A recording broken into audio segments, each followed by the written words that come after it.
Well, hey, y'all, hey, and welcome to another session of Meditations with Marity. So, this morning I'm going to have to do something a little bit different because I left my selfie stick and I am going to have to operate without it. But I wanted to jump on and have a quick conversation. Well, first of all, if you like my channel, I'd love for you to click like.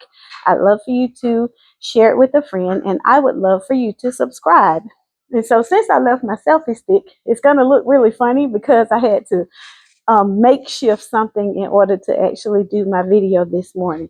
But I wanted to talk to you for a brief moment about three things that you can do as a single woman that you cannot do as a married woman. Three things that you can do as a single woman that you cannot do as a married woman. And when I say cannot, we all have the will of choice. But if you're planning to move into a place of marriage and relationship, you have to consider your partner. So the first thing that we will look at is going to be making independent decisions that involve your mate. One of those independent decisions is based on finances.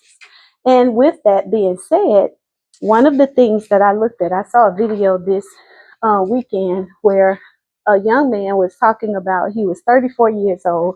He and his living girlfriend, she was 31. They had a joint account that they paid bills out of. And she had begun to use that account. She had begun to use that account as a part of her personal usage. And it had begun to put a strain on their relationship. And what I will say to you is that financial components in a marriage can cause more stress than marriages that have issues with intimacy, than marriages that have issues with infidelity, than marriages that have issues with maybe untruths. Financial strain can cause a major issue in relationships. So basically, when this young man was speaking, he was saying that initially, when they started this joint account, it was not a big issue. There were like some minor mistakes and errors that were there. But over a period of time, she began to cause the account to go into overdraft, and he was trying to cover that. And he had issues with it when he did. She was having a problem with him asking about it. Um, Began to say things like he was judging her for making decisions, and you could tell that this is going to be a problem. Well, if it's a problem during the dating stage, it's going to be a problem during the marriage stage.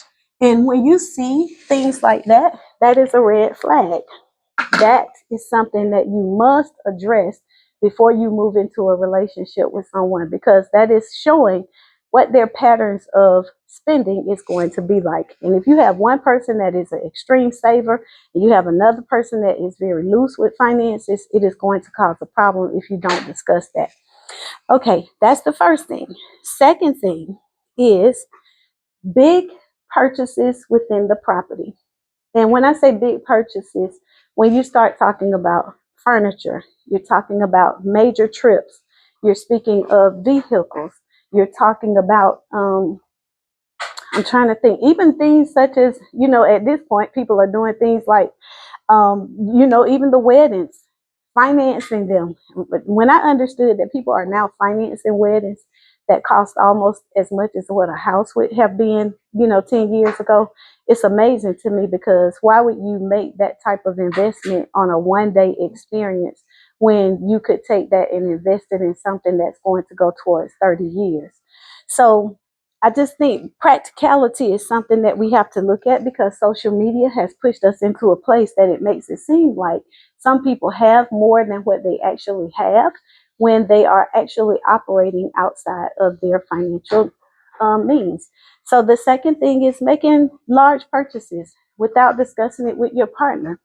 Even for a man, let's say, I know my channel is more for women, but for the men that do watch my channel, based upon the algorithms that are out there, if you're going to make a decision to buy a boat, or if you decide that you want some hunting equipment, or you decide that you want something, like if you're a vehicle man and you need to buy parts for a car that you're building, unless those items are within a certain parameter that you and your partner have discussed, you should be discussing those items with your mate. And there should be an understanding previously before going into a relationship of how we're going to handle financial circumstances. So that's the second thing. And then, and I didn't write this down, guys. You know, I never typically make notes. So I'm trying to just go off the top of my head and what I was thinking about this morning.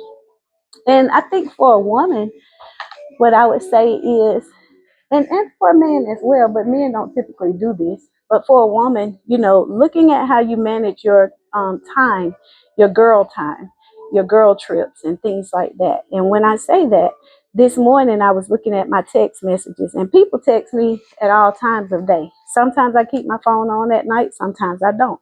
But if you're married, then you have to think about what would that spouse, how would your spouse operate with that? Other than it being an emergency, you know, it should be a respectable time that people should be texting you or calling you. All right, guys. So it's almost time for my day to start. That's my first bell. And so I wanted to jump on and just talk about the little things that we do. I did a video earlier this morning about the little things, being grateful, and I did one a few weeks ago, talking about your mate.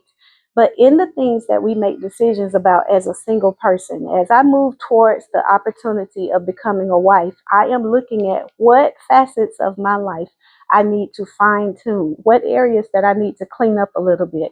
And you guys know last week I talked about cleaning up your phone, cleaning up your email, cleaning up your social media, any area of your life that you feel like it might be a challenge for you and your spouse. You need to make sure that you are making room for that and moving in that direction. Um, Again, it's not about someone having control or anything of that sort, but just from a perspective of making sure that you are making room for the mate that you said that you wanted.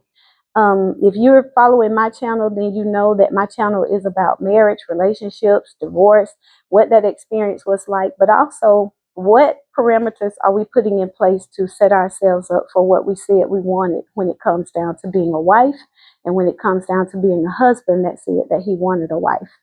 All right, guys, so I'm going to go to get ready to get my scholars, and I hope that you guys have a wonderful day. If you don't do anything else, hug someone today, show some love to someone, and I'd love for you to click like on my video. I would love for you to share it with a friend, and I would love for you to subscribe. Have an awesome day, y'all. Bye.